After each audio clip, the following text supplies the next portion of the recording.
Thank you and welcome to the show this morning. The topic this morning is mining companies and environmental pollution in Africa. And we're fortunate to have with us to talk about mining companies and environmental pollution in Africa, our resident expert on the continent of Africa, the Middle East, South America, and of course, Dr. Madu, I think I could go on and on in terms of what you do for us here at this, doing this show. And today, I think the topic that we're going to deal with is a topic that is quite current in a real sense in what is going on in Africa. And the topic, I think, the title I think might be somewhat deceptive when we say mining companies and environmental pollution in Africa, when we recognize that we're talking about the lives of towns and large areas and a lot of people. And so let us start off, Dr. Madu, by having you make some statements in reference to mining companies and pollution in Africa, and then we'll get into the topic itself. Yeah, well, you know, this has been going on for a long time, you know, on the continent. Pollution, environmental degradation is not news, you know, to most people, but at the same time, it's not something that has been talked enough, or nothing has, you know, actually been done to control it, because most of the time, economically, you know, Africa is seen as a backwater, not meriting any attention, unless there's some, you know, violent genocide or something, or starvation or any of those things. Then you hear about that. But a lot of things are happening insofar as, you know, the environment and degradation of the continent. You know very well there are so many, you know, mineral resources in that continent. In Democratic Republic of the Congo, you know, you have the copper mines there, which was one of the reasons why Lumumba was killed anyway in the 60s, you know. You have the cobalt mines there.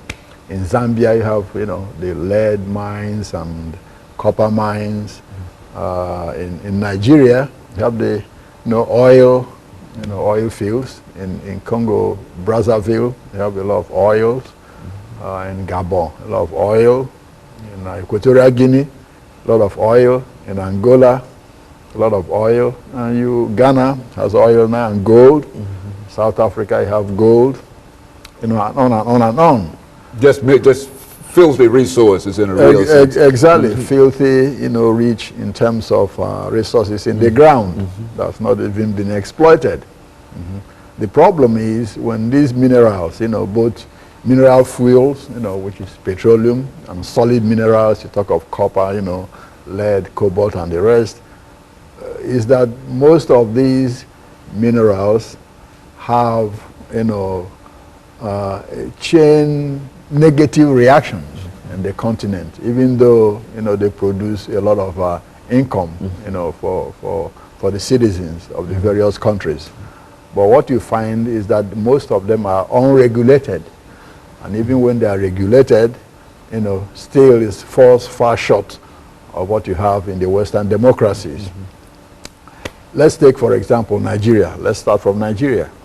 Since 1958, when oil was first, you know, struck in a place called Oloibiri, in the present Bayelsa state of Nigeria, where the current president Jonathan comes from, over 1.5 million tons, 1.5 million tons of oil has spilled in that Niger Delta.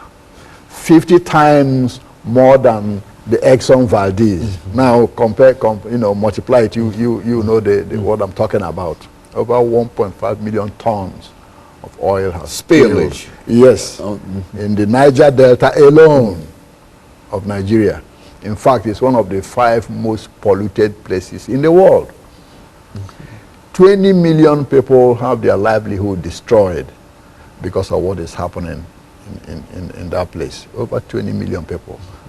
Fish, wildlife, you know, forestry, all completely destroyed. In fact, in the Niger Delta of Nigeria today, people could hardly have drinking water because of the spills. You know, they cannot fish. A majority of them are fishermen. Okay, they cannot fish. You know. They don't have, places to build houses because oil everywhere. Dr. LMadu, This is the background. Yeah, we're going to just stop for a minute for this first commercial break, but that's essentially what we want to hear in reference to what is going on dealing with the environment. And of course, we'll be back with our audience following this very, very short commercial break.